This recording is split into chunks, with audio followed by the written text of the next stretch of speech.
GERENetwork.com. This is a GERE Network production.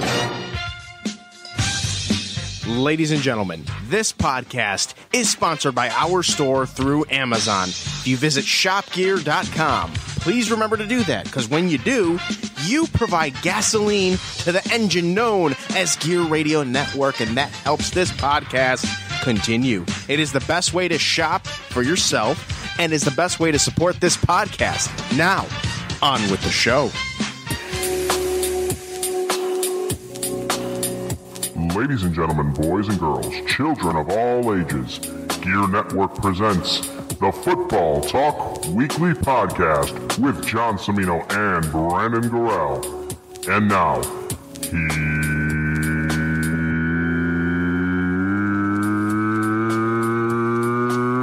here's John. Coming to you live, ladies and gentlemen, from Studio B here in Gates, New York. That's right, GERE Network Studio B. As in B Grills. That's right. Yeah? It's the Football Talk Weekly Podcast, ladies and gentlemen, where two non-serious sports fans attempt to seriously talk about sports. How's it going? My name is John Cimino at the JC Money on the Twitter, joined, of course, television's Brandon Garrell. Brandon, say hello. Oh, hello. And as always, we are sponsored by shopgear.com. It's holiday season. Do your shopping through us. Thank you. All right.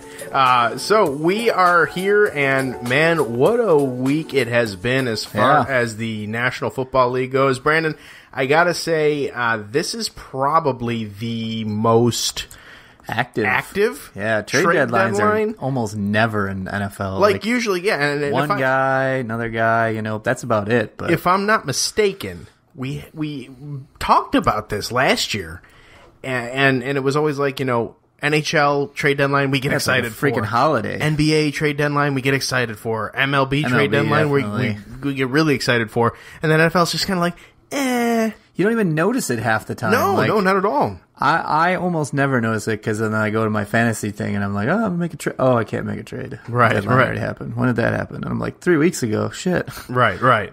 But this one, let me tell you. There's some moves. I will just go. I'm going right off the top of my head, because this is the BS portion of the podcast. But the first big one that I was kind of like, whoa, actually happened on Monday night during Monday Night Football, when it was announced that the Patriots traded Jimmy Garoppolo. Actually, it went before that. Was it before Monday night? No, I got the alert. The big trade before that was Marcel Darius going to Jacksonville. Yes. Marcel Darius to Jacksonville for a couple of draft picks. Or one draft pick, actually. 6th rounder. Wasn't it 6th and 7th? No, it was 6th. 6th, conditional 5. You got it. Yeah, that's right. Yeah, that's right. It's conditional. So I think if they go to like the AFC Championship game, they get a 5. Darius goes to Jacksonville. Then on Monday, Jimmy Garoppolo goes to San Francisco for a 2nd round pick, which apparently Cleveland didn't want to part ways with, because that's, but they wanted Jimmy G or whatever. And we'll get to Cleveland in a minute. Poor Cleveland. Yeah. I got Browns fans. I'm going to be talking to you later on this podcast. So Jimmy G goes to San Francisco. Yep. Then we wake up on Tuesday, and the day of the draft deadline, Jay Ajayi, trade deadline, Jay Ajayi shipped to the Eagles. Yeah. For like a bucket of quarters and some chicken. Yeah. I'm for some poo-poo's chicken. I don't know, but and then at the almost at the 11th hour, I guess, if you will. What's his face? Kelvin Benjamin. Goes from Carolina to Buffalo. Yeah, that was a big trade. Very big trade. That's big for Buffalo. Big upgrade on receiver. You just never know. Like, you can't tell with Buffalo this year. It's so beginning weird. of the season, they're like, we're going to get rid of all our, like, big guys, and we're just going to be in a rebuild. And then they get some wins. They got receivers going down left and right. They're kind of holding together with patchwork. They got some defensive injuries. And everything's just looking like it just keeps happening and going well. And then they're like, well, we're going to get rid of Marcel Darius. And you're like, okay, they're really trying to they're trying handicap this team, because it's like, okay, guys, you've proven you can win with this coach, but we want to get a nice draft pick. We're still not sold on Taylor. We want a good quarterback. And then they go out and get Benjamin for it. Yeah, and they say, we're all in. Yeah, that tells me. They got to be all in. That tells me right there. Yes, you're 5-2 NFL. You're 5-2. Yeah. Playing surprisingly very well. Yeah. You've got they're playing good. I wouldn't say very well. Like, comparatively speaking, anybody. Comparing to their past is easy to say they're playing very well, but I mean, their offense is doing just enough to get by. Their defense is keeping them in games. But I don't think there's really anybody in the NFL except for maybe the Eagles and possibly the Chiefs are playing very well. Like, even the Steelers are 5-2, but they have not looked like a strong 5-2. Like, they've eked out some games, and they look like pure dog shit in some games. Buffalo has been consistently steady. Their penalties have gone significantly down. Their penalties is a huge thing. And that's a discipline thing. Big. And McDermott is a disciplined guy. He's getting the message across. Right. Rex just wants to pat everyone on the back and say, hey, well, good job, buddy. We're buddies, right? Yeah, we're cool. All right. Let's have a goddamn snack. Yeah. And they're getting penalized like crazy because, Rex they got nothing to worry about. So, the culture has definitely changed in Buffalo, and adding Benjamin, putting him at the 1, and then you got Matthews at the 2, and then you got your choice for the 3. You can try to ride out with Zay Jones and see what he's got. He looked pretty decent last week. And then that Thompson that they grabbed, he's played pretty well too, so he could be your 3. They're still a little thin at the tight end until they get Charles Clay back, if he comes back. O'Leary's a decent little ball player, but he's not going to really win you anything. And sooner or later, I mean, you're going to run into some games where you're going to need the offense to win you a game, or two. They can't keep coasting on turnovers from the other team and, getting good field position and then punching it in from like 15, 20 yards away and getting a touchdown or getting a field goal. The offense is going to have to start, moving more. Absolutely. They're good, and I'm really, really hoping. They make the playoffs. For me, I do not see a scenario in which they do not make the playoffs. They should, and this is going off of the assumption that they beat the Jets on Thursday night, which they should. Right, absolutely should. But if they beat the Jets, okay, they're at 6-2. They have to just play 500 football. Right. Against a Miami Dolphins team twice that has downgraded significantly. They still have to play more than 500. I mean, because that'd be 4-4, and they'd be 10-6, and you're really 10-6 could get them there. It could, but they gotta be careful because 10-6 could also have them on the outside looking in. There are some trap. You're gonna get some tiebreakers, some trap games there. Yeah, and this one with the Jets, I feel that even though I'm going against my team and picking Buffalo to win. Yeah. And the majority of America is picking Buffalo to win. This has all of the makings of a trap game. Right. They got the big splash. They made the big splash. They got Kelvin Benjamin and they're coming in and they've got this and all right, we can make a march. And then the Jets punch them in the mouth. Right. And say, hey, we're just playing to play. You know what I mean? And they punch them in the mouth and they go home 5-3. Now what? Now they're reeling. That's a game that to me, this game against the Jets, above all any of the other games that they've played this season, is a must-win for them. They need to win this game. Yeah. I mean, just looking at the teams that are looming, that are on the cusp of playoff spots, is Miami. Playoffs? They're done. Miami's trash can. Sorry. Baltimore's 4-4. Houston is 3-4, but their offense is really starting to click. I mean, if their defense can start putting up some stops. Watson with a hell of a game against Wilson. Unbelievable. I mean, Richard Sherman had a lot of high praise for that dude. He said after that game, he's like, that is the most legendary game anyone's ever played against us, and we've played against the legends. He's like, that was a special game. Like, he has that ability to flick his wrist like Mike Vick used to be able to. And it looks like he's just going to dump it, and it's like 50 yards down the fild. Jets could have had him. Yeah, so could the Browns. Browns passed on him, too. Oh, Browns. And Carson Wentz. Browns. But we're not talking about Browns yet. We're going to stick with that. Cincinnati's 3-4, and they would hold a tiebreaker over the Bills. They would, yeah. And Denver's 3-4. And then you got a lot of the lower Yeah, teams. but Denver, I'm not so much worried about now at this point. Their defense, but their defense could. Their defense is good, but they've been carrying they've been carrying the team too much that they're starting to slip. Yeah, I don't know why they went with Osweiler over Lynch this week, but whatever. Maybe runner in scoring position. Wild pitch by maybe it's the stash. Kershaw. So, I mean, they're comfortable. They're in the 5 spot right now. Right. They're up a game on Jacksonville. But Jacksonville's playing well, too, so you got to keep an eye on that. Mm-hmm. The Baltimore, Houston teams, maybe even Cincinnati gets on a run. You know, you gotta make sure you go 5-3 down the stretch. Mm-hmm. I think 3 is probably their... This is assuming they beat the Jets. That's where they can be comfortable. Is this assuming they beat the Jets? Yeah, that's assuming they beat the Jets. If they can beat the Jets, that puts them at 6-2. Mm-hmm. I think they go on the bye week next week, right? The Bills already had a bye. They did? Mm-hmm. They already have 7 games. I know that. Yeah, you're right. There's other teams that have 6. Okay.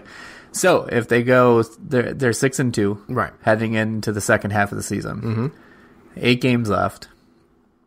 You know, they have the ability to lose 3, and that would make them 11-5. Mm-hmm. And that should make them pretty comfortable for getting into the playoffs. But if you go 10-6... You might need some help. You might have to get in some tiebreaker situations. And they've got the Jets this week. They should win.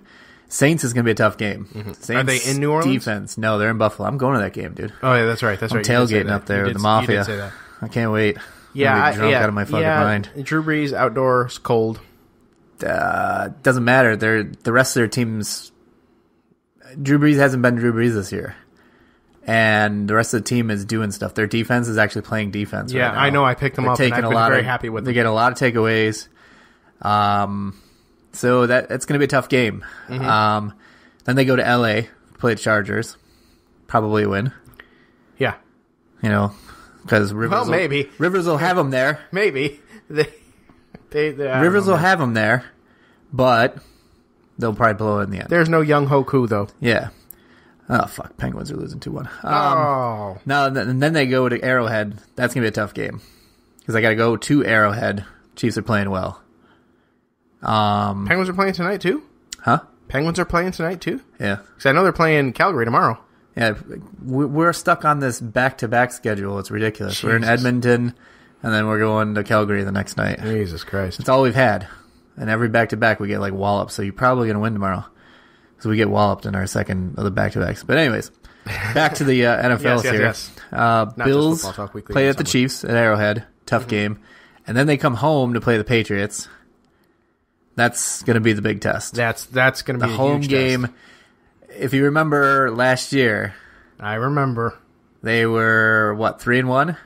Bills were 3-1. 3-1. Tied with the Patriots. Yep. And it was a battle for first place. Brady came back. At the Ralph. It was Brady's first game back, wasn't it? No, it was 2 seasons ago I'm thinking of. Thinking of 2 seasons ago, I think. Thinking of 2 seasons ago? I think so. It was last year, because remember they blew out the Patriots? And then they were... No. I'm thinking, because last year, you're right, they beat the Patriots with Brissett. Mm-hmm. They shut them out. It was like 17-0 or 19-0, whatever it was. I'm thinking 2 years ago when they came out of the gates hot, and they were like, "This is going to be the year." And then New England came to town. Goddamn voice again. And then New England came to town, and Brady just walloped him. Yeah. Okay. Yes. Because there was walloped him at home. It was a November game. There was a documentary. It was an October game. There's a little documentary on it. Yeah. As it was like the we got him. Yeah, we got him. And then you hear like the sad music. Yeah. And you just see Brady torching him. Oh, he torched him. He absolutely torched him. Yep. And that is their Achilles heel. If they can overcome them at home, because they have not beat them at home in forever. Their wins have been at New England, but they have asterisks next to them. I remember. I believe the last that season when they got walloped in the beginning of the season. They lost that game, or they won that game, but Brady didn't play. Yeah, because they had already locked up home field. The last time they beat the Patriots, in Buffalo, I think was after they won. It was 2011. Yeah. And I remember it because it was the day that I wrestled Gilbert at Pineapple Jack's. They had the game up, and it was just the crowd was going nuts. And all the Bills fans that were wrestlers kind of like huddled so they could like watch, and everybody was just cheering, and I'm sitting there like, I'm just trying to watch, prepare for my damn match, and yeah, Buffalo, and I was like, what happened? Oh, they just beat the Patriots, and I was like, you guys like, isn't that like your third win of the season? Yeah, it doesn't matter. This is where it's going to matter. I mean, it's going to be December 3rd. Right. It's going to be in Buffalo. It's going to be cold. Mm-hmm. They need that win. And not for nothing. Not only just for like standing purposes, but I think for belief purposes. If they can get that win against the Patriots, even coming off a loss in Arrowhead, but then they come back home and they have to face the Patriots, and they beat the Patriots at home, they're going to really be buying into, we can do this, and they're going to finish out with the Colts at home, the Dolphins at home, at the Patriots, and then home for at the Dolphins to close the season. They're sweeping the Dolphins. Yeah, the Dolphins are trash can. Dolphins are terrible. Matt Moore, Jay Cutler, Dan Marino. It doesn't matter. Steve DeBerg. Put anybody out there. It doesn't fucking matter. They're just not doing anything right now. And not for nothing. I do have to throw this out there. Yes. The Pats trading Jimmy G to San Francisco. Yeah, and then getting Brian Hoyer in return. They're totally buying into the fact that Brady will be playing until he's 45. Oh, yeah, absolutely. But they're also looking at the fact that, hey, we can draft another good rookie quarterback and keep him for his rookie contract, and then he'll be coasting right into Brady's 45 year. And if Brady is junk at 45, then they can use this guy they've groomed for the last 3 years. Yeah. Still have him under the rookie contract. It's crazy. It's hard to keep Garoppolo knowing what he can do and knowing that he has value for your franchise, and then knowing he's not going to play for another 4 or 5 years. Right. I mean, by that point, he'd be 10 years in. Right. And then it's like, oh, great, I've got a guy who's been sitting on the bench for 7 years waiting for his opportunity. Right. He may be losing a step already just by sitting on the bench. Right. Right. So get the value. People saw what Garoppolo could do last year. They know he can play quarterback. The value is high. Sell. And they sold high. Yep. I mean, they got 49ers are going to produce a good second-round pick. Oh, yeah, absolutely. Absolutely. So they're going to get good picks out of it, and that's where they will look for their next quarterback. Right. And they will put that quarterback in there, and that quarterback will have 3 good years to sit under Brady under a rookie contract. And then... see what he does in this 4th. Brady's freaking bionic. I mean, he's still dominating. He doesn't really have much for receivers right now. No. I mean, Amendola's dinged up. Edelman's out. I might have to get some of that avocado ice cream for before my match on the 17th. Yeah, the guy's a freak. Yeah. But that is the key, I think, to their season, and will be a good barometer of whether A, they're going to make the playoffs, but B, if they're going to do anything when they get in the playoffs. If they can beat the Patriots, they're going to have all sorts of belief, and they can go in and be like, you know what, we're going to go in, we're going to make some noise. Because you get to this December, January football, and a team with a good defense and a team with a good running game, they're going to win. And Buffalo has both of those things. So... we'll see. All right. It could be exciting times in Western New York. I remember back in the heydays, man. I do too. Everybody was a Bills fan. Everyone rooted for the Bills. Games would be blacked out on TV, and you're listening on WHAM in Rochester, and people are driving to bars like 20 miles away so that they can watch a game. Yeah. It was a good time. It was a good time, even for Bills sympathizers like. Yeah, I mean, I'm a sympathizer. I live in this area. Sometimes you fans are jugheads and you say stupid shit, and you guys think every year is your year. Yeah. And I have to cautious you and go, guys, just remember, you still haven't done anything yet. Well, this might go off the cliff, and they're like, oh, fuck, next year. All right, let's go to quick executives, Brandon. Yes. From Papa John's, the official pizza company of the NFL, expressed disappointment on a conference call Wednesday about the league's ongoing player protests. Yeah, that's the reason your diarrhea-inducing pizza is not fucking selling. Quote, the NFL has hurt us. Leadership starts at the top, and this is an example of poor leadership. Says the guy who's going with Papa poor John. leadership. The man that kissed Peyton Manning. Yeah, the guy is making excuses, saying that football is costing him pizza sales. Get the fuck out of here. Papa John's has a deal with not only the NFL, but also has individualized deals with 23 NFL teams. The company executives declined, however, to disclose exactly how much money in projected sales Here's Papa also John's the lost. problem with that stupid fucking theory. Okay. Verizon, Microsoft, Nike, all those have major face contracts with the NFL. Budweiser, USAA. They all have giant things. None of them are getting up there and saying, "Oh, NFL's costing us money." Your pizza sucks. It's fast food pizza. Yeah, it's shit. It's worse than Domino's. Domino's is at least stepping their game up and doing something with it. I haven't had Domino's in years, so I don't know. They're not terrible. Okay. But there's so many pizzerias you can go to. Everybody opens up a pizza shop and thinks, I got better pizza. Yeah. We got Perry's around here. Way better than Papa John's. Yeah. Why would I ever get a Papa John's pizza? Yeah. I don't care if they're giving it to me for $6 for 2 larges.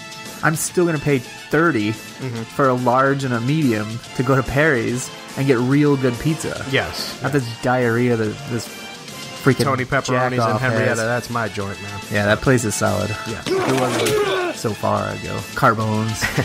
Former San Francisco 49ers quarterback Brian Hoyer Papa signs a 3-year deal to be Tom Brady's backup in New England. But Brandon, the reports That's a from bullshit NFL report. Network's Don't even- Ian Rappaport. Hold on. Don't even give it any Sorry, light of gotta day. do it.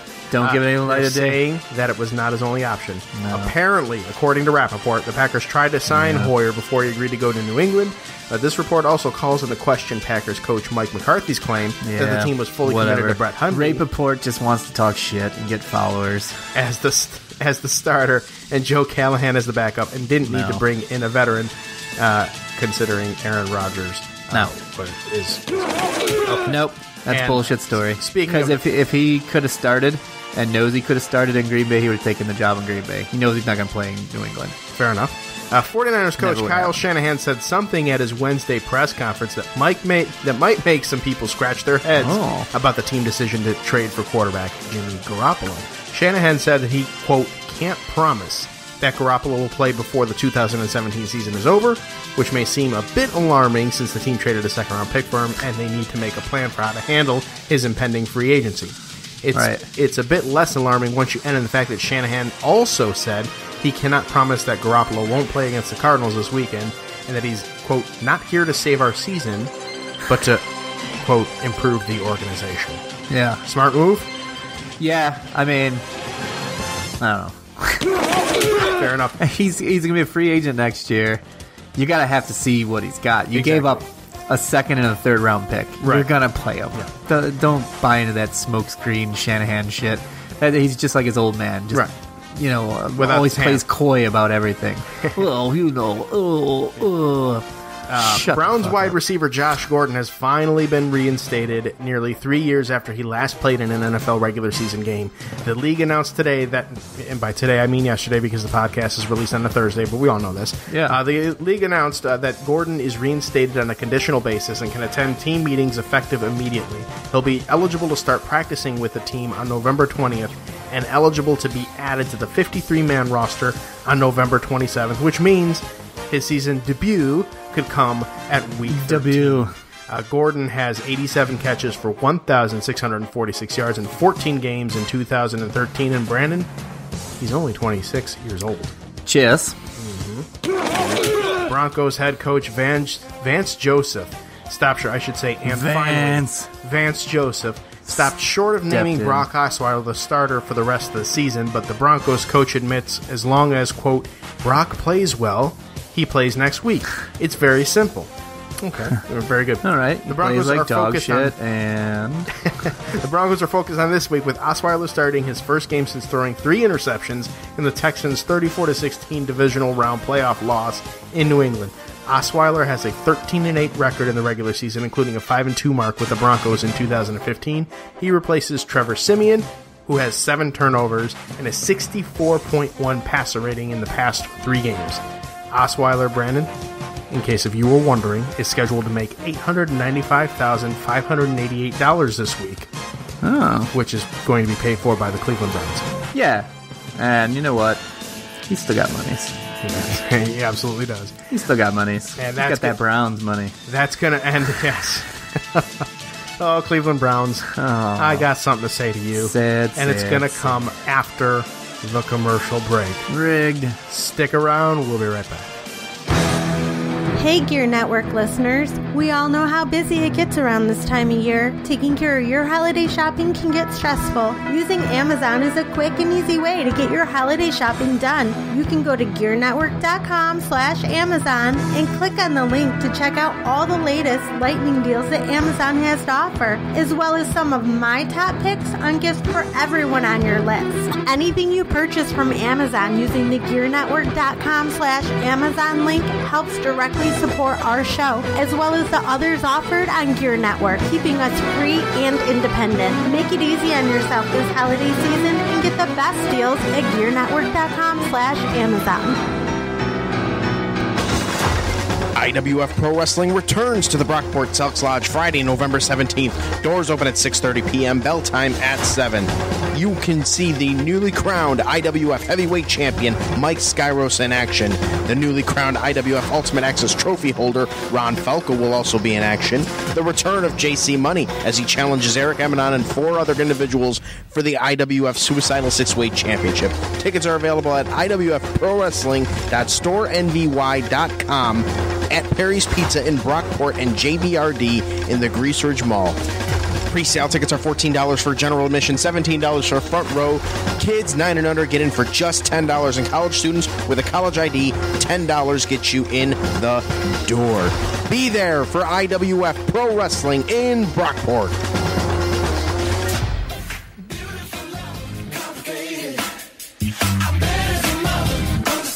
I'm bad as a mother, Brandon. Bad as a mother what? A mother what? Oh, Pittsburgh tied it. Oh, hey, cool. Pittsburgh tied it. All right, welcome back to the Football Talk Weekly Podcast. In this half of the show, sponsored by our fine friends at Draft. Poor LeBron. Gets 33 goddamn points, and his team he still gets blown out by 19. Unbelievable. Anyways, this half of the show is sponsored by Draft. Download the new Draft app today. It is a daily fantasy football draft, weekly fantasy football draft. You get to do all. I gotta do that. Matter of minutes. Yeah, I got it too. And you know what? Here's the thing: when you do it, and when I do it, when we get together to do our little draft, we're gonna do a draft Dutch rudder. Yes, there we go. We'll enter the promo code Gear Network, and we'll get a free play. So that's what you need to do right now is draft.com/Gear Network. All the cool kids are doing it. And then, of course, use the promo code Gear Network to get a free play. What you are listening to right now, by the way, is GIP, Beautiful Lover.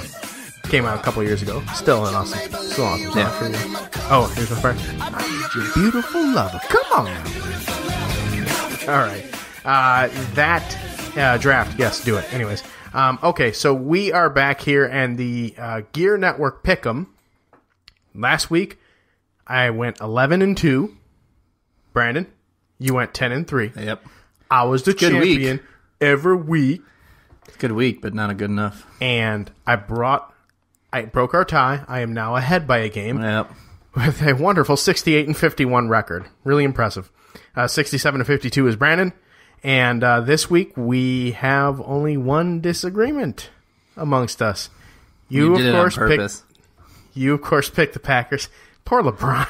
He's showing me all these LeBron memes now. And I like LeBron and I like the Cavs, but I can't help it. These are funny. Cavs lost to the Knicks. I like them too, dude. but I love the Celtics. They lost to the Knicks. Well, they lost to the Knicks and the Brooklyn Nets. Yeah, that's bad, man. Celtics, that 6 is in a row. bad. That's bad. Jaylen Brown's looking like a star. Jason Tatum, too. Okay. Feel good. You picked the Packers. I picked the Lions. Back to footballs again. You picked the Packers because they're your team? I picked the What now? What now? You can't just look. What the hell? What in the devil?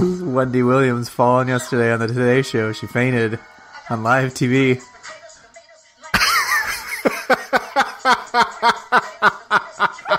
Oh, my God. The internet is so damn brutal. Undefeated. It's going to go down. Uh-oh. It's going to go down. Hold it closer to your microphone so I can at least pick up the... Oh, no. She's going to go. She's going to go. Oh!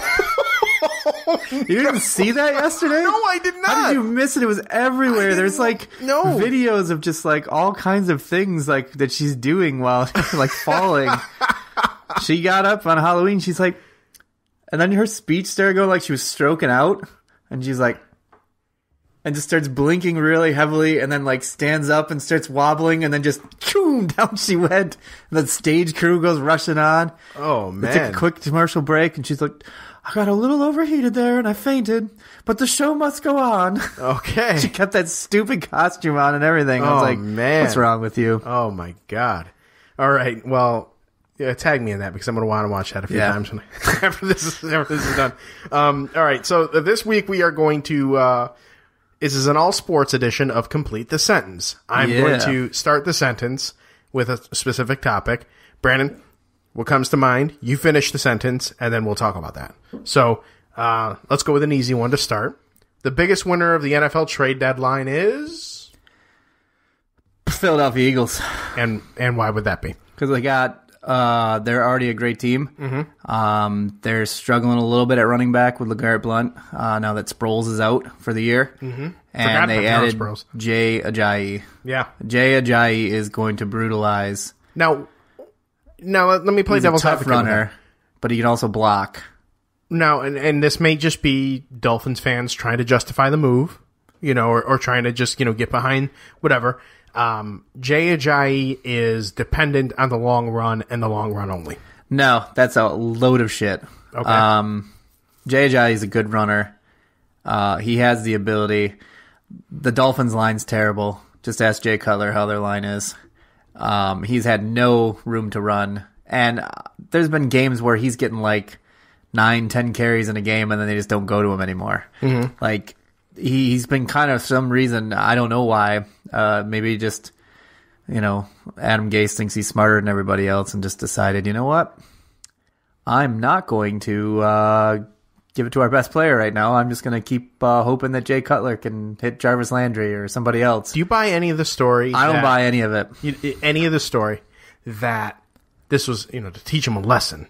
Yeah, teach him a lesson by sending him the best team in football. If you are teaching somebody a lesson, you do what the fucking Patriots did. The Belichick way. Take Chandler Jones and say, hey, guess what? We're sending you to Cleveland. Anybody else want that Von Miller money? Yeah, anyone else want that Von Miller money? I saw that meme actually today. So. A year ago today. Didn't think so. And he got sent to freaking Cleveland. Speaking of the Browns, Brandon, here we go. The Cleveland Browns need to... Stop fucking around. Mm-hmm. They're terrible. Everything they do, they're Eddie the Mush on everything. Everything they touch turns to shit. I don't know how Browns fans do it. I don't know either. I don't know why Browns fans do it because I put out this stat the other day, and I may have even mentioned it on the last podcast.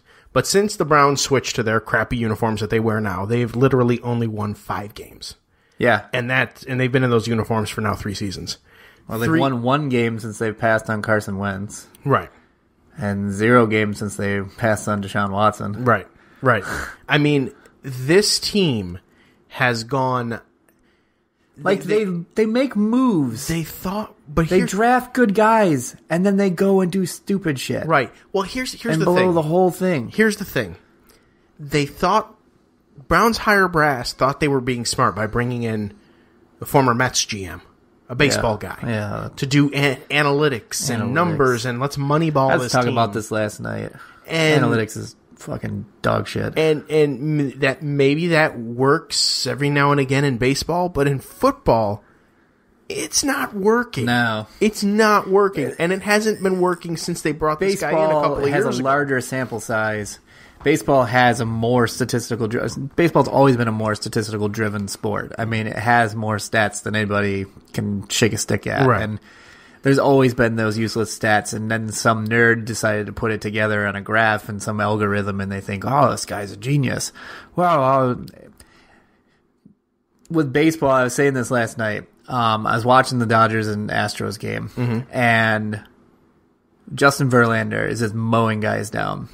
And then all of a sudden, like going the third time through the lineup, they decided to go away from the fastball and go to the slider.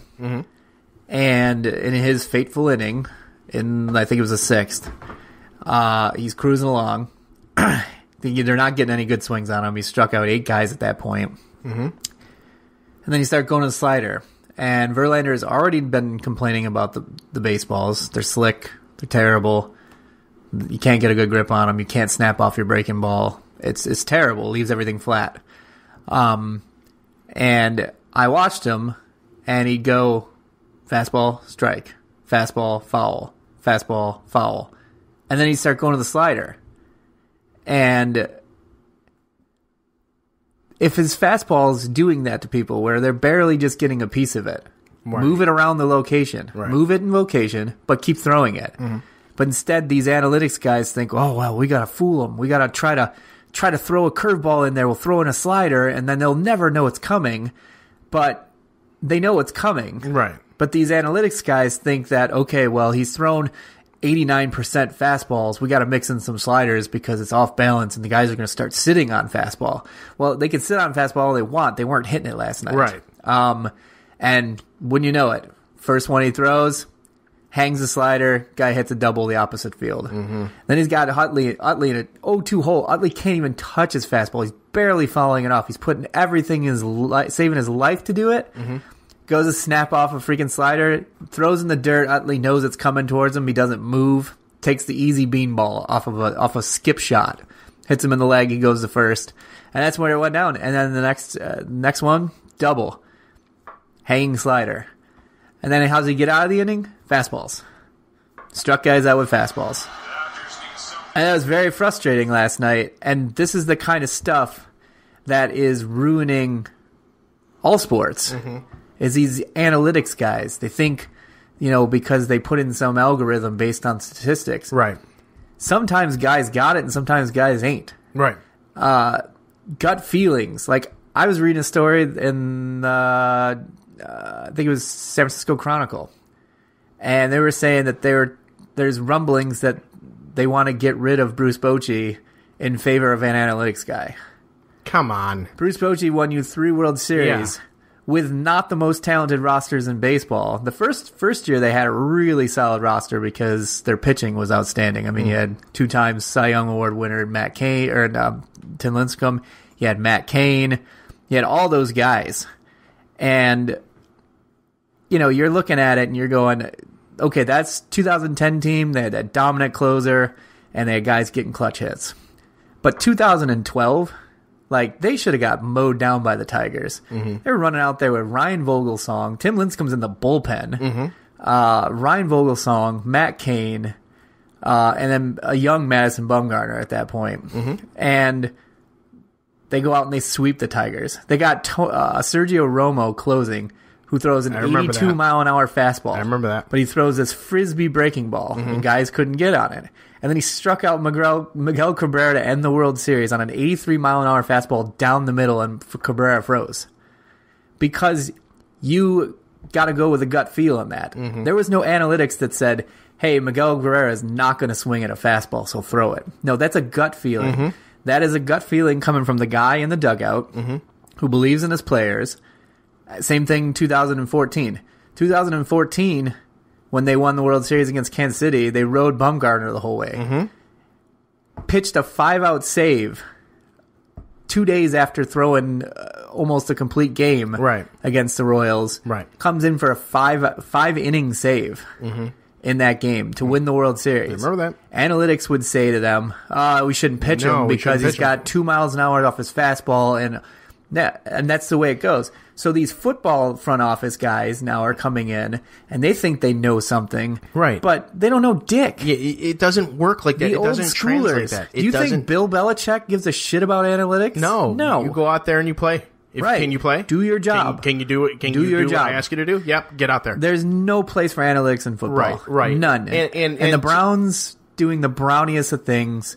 Not only they're bringing in an analytics guy, but they're bringing in an analytics guy from baseball. Right. Like, Right. I'm not going to call a plumber to fix my roof. Right. Like, Right. That's the dumbest shit I've ever fucking heard. It's awful. And to you Browns fans, Terrible. I know I've been teasing this for all podcasts. Yeah. The entire podcast, rather. Fucking terrible. The way you can speak to ownership directly, that Right. you are as pissed as you claim you are on Twitter, Yep. is through money. Yeah. Like, seriously, I get that you guys lost the Browns before. They keep showing up, man. That's the problem. Yeah, because That's they're the afraid to problem. lose their team. They don't want to lose their team again, so they keep showing up. They keep buying tickets. They keep going in there, their dog pounding, woof, woof, woofing, and all that stuff. And the Browns just keep doing dumb shit. Now, if these guys stop going to the games real quick, they'll be like even one game where no Browns fans attend. There's no revenue in parking. There's no revenue in this. There's no revenue in that. Right. Real quick, heads will roll because you're not making millions of dollars that one Sunday. Now you're like, oh crap, what are we doing? I mean, Browns fans, I get you lost the team. You lost the team before. Yeah, and then that team went to the Super Bowl and won the Super Bowl. Well, right, but that hurts. But to my knowledge, this current regime isn't trying to move from Cleveland. No, they're not. Holy So- shit, Larry King looks terrible for 100. Like, if he was 150, he'd still look terrible. Dodger baseball. I like baseball. I also like my balls. Oh, Promptly placed Cleveland. on my cushioned chair. Cleveland Browns. I have nothing. it's- I have nothing for this organization, and I feel for. I their want fans. them to win. I want them to be good. I would want them like to them. win. I want them to go 500. I would. 500 would be like a like they'd have a parade for 500 in If they're Cleveland. not. If they're not winning. If they're not running the Did you table. see how that city got down when LeBron James won? And Yeah. NBA is third in that city. Mm-hmm. They're 3rd. Mm-hmm. They love LeBron. Don't get me wrong. They love the Cavs. Mm-hmm. But they don't love them as much as the Browns and the Indians. Mm-hmm. And to watch the Browns just be continuously terrible. Well, yeah, exactly. And then to watch the Cleveland Indians blow a 3-1 lead in the World Series and then blow a lead this year, too, to lose again in hopefully a redemption story, that still hurts, but nothing hurts worse than the Browns being terrible. Right. Because you still have the, Jim Brown getting toted out there every freaking year, to remind everybody of what used to be with the Clevelands in the old NFL championship days in the 1950s that most of the stadium wasn't even around for. Right. But I mean, it's terrible. It's really bad. Like, it's embarrassing. Anyways, moving on. At the end of this season, Brandon, the Buffalo Bills will be able to look back and remember. Did you see this before we go to the Buffalo Bills? No. Did you see O.J. Simpson dressed as himself yesterday for Halloween? Yes. Oh, juice. The juice. All right. At the end of the season, the Buffalo Bills will be able to look back and remember what? Finish the sentence, Brandon. I think they're going to remember to trust the process. That's the thing that I've been hearing the most. Mm-hmm. Besides Tyrod Taylor needs to go. The Which Mafia I still like, don't I know get. He's not the long-term solution, but he's not the worst you can He do is right not. now. He's not terrible. He's not great, but he's not going to lose you Right. games. Like, He's I don't think there's been a game that this season that they've played that he's better than- cost them. I think he's better than Joe Flacco. Yeah, I mean, especially now. Joe don't He's know where better he than is Jay still. Cutler. Yeah, he's definitely better than Jay Cutler. He's probably better than Blake Bortles, I would say. Blake Bortles. Better than Brett Hundley. Yes. He's better than whoever the 49ers had. They had Beathard, and then they had Hoyer before that. Yeah, I don't even know. C.J. Beathard. Better than Kevin Hogan. Better than Kevin Hogan. Better than Matt Moore. Better than Josh McCown. Josh McCown, yep, definitely better. Thinking of these other quarterbacks. You know, you guys could be worse as far as that. So I would say stick with Tyrod. I still, Jerry's still out, but I still think he's better than Jared Goff at the moment.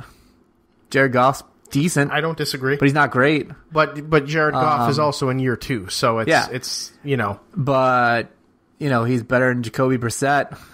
That he is. You know, I'd say he's probably on par with Marcus Mariota right now. Mm-hmm. I wouldn't say Marcus Mariota or healthy Marcus Mariota. Even healthy Mariota hasn't really lit up the world. I mean, he had a great run game last year and didn't matter. He still didn't do shit. Yep, he got hurt too, but I mean, there's other guys too. I mean, who else we got out there? Lord, I don't know. I'm trying to think of who's really bad, NFC wise. I named all AC.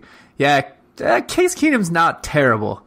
I think Case Keenum's kind of on the Tyrod spectrum. Like, he's not great, but he's not terrible. So I wouldn't say Case Keenum. Well, he was terrible as a Ram. Yes, but he was pretty good as a Texan. Fair enough. Who else is really bad? I can't think of NFC right now for some reason. Fitzpatrick? Oh, Carson Palmer. You could have Carson Palmer. Yeah? Oh, Yasiel, suck it. Uh-oh. He just lined out to first. He just missed a pitch on the last swing, and he, like, jumped up and down like a gorilla, like, slamming his bat and getting all pissed because he fouled off.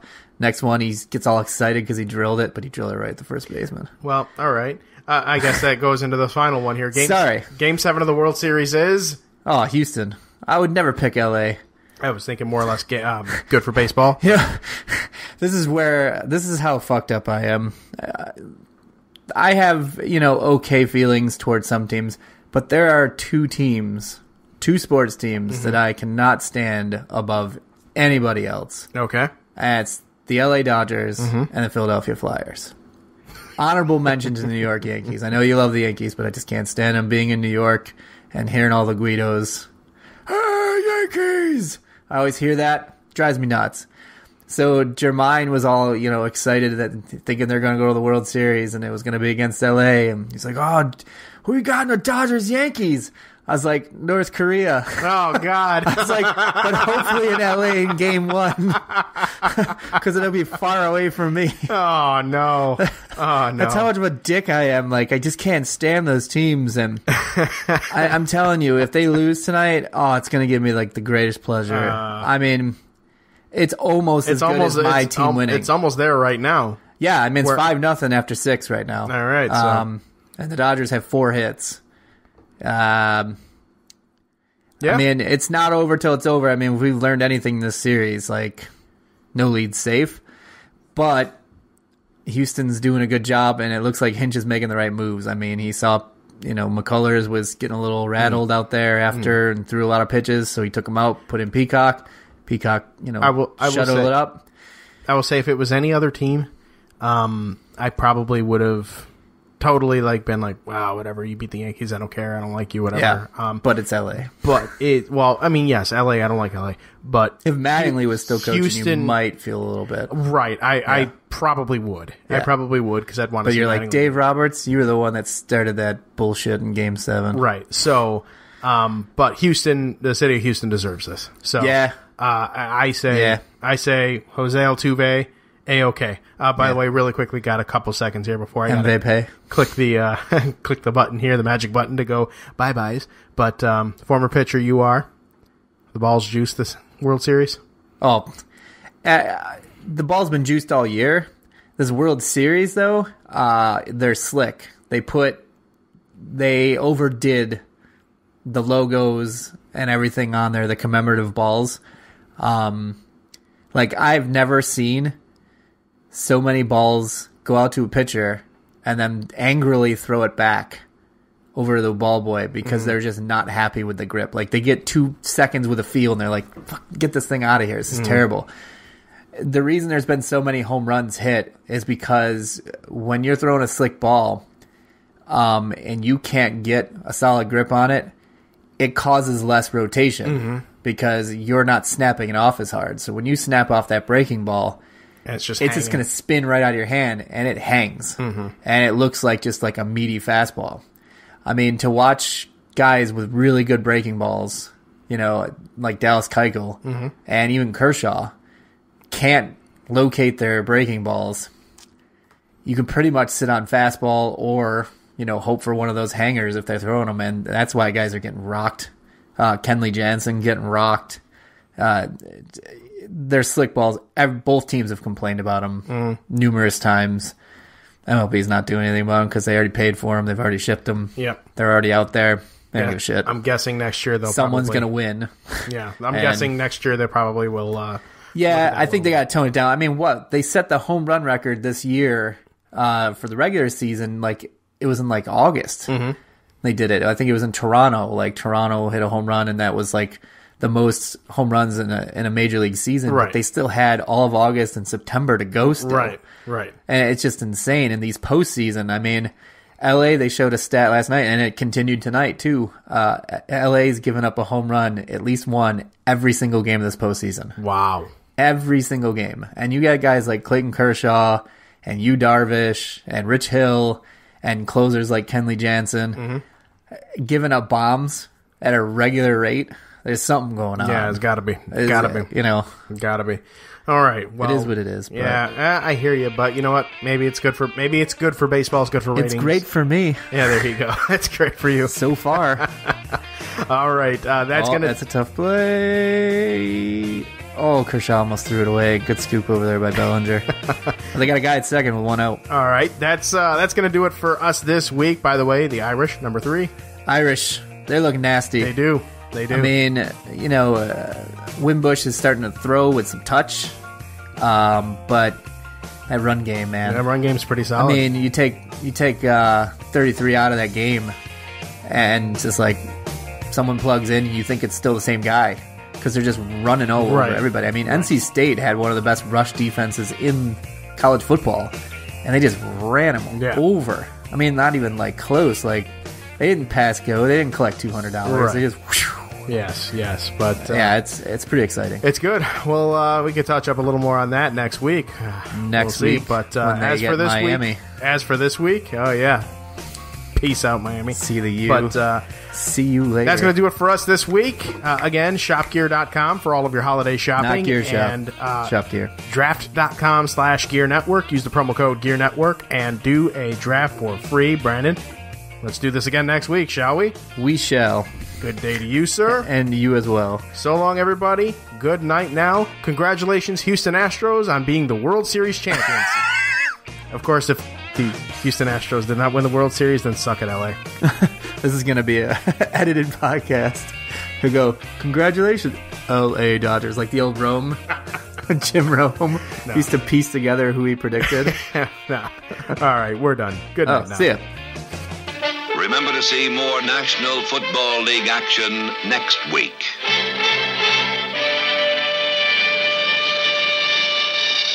The preceding presentation has been brought to you by the GERE Network.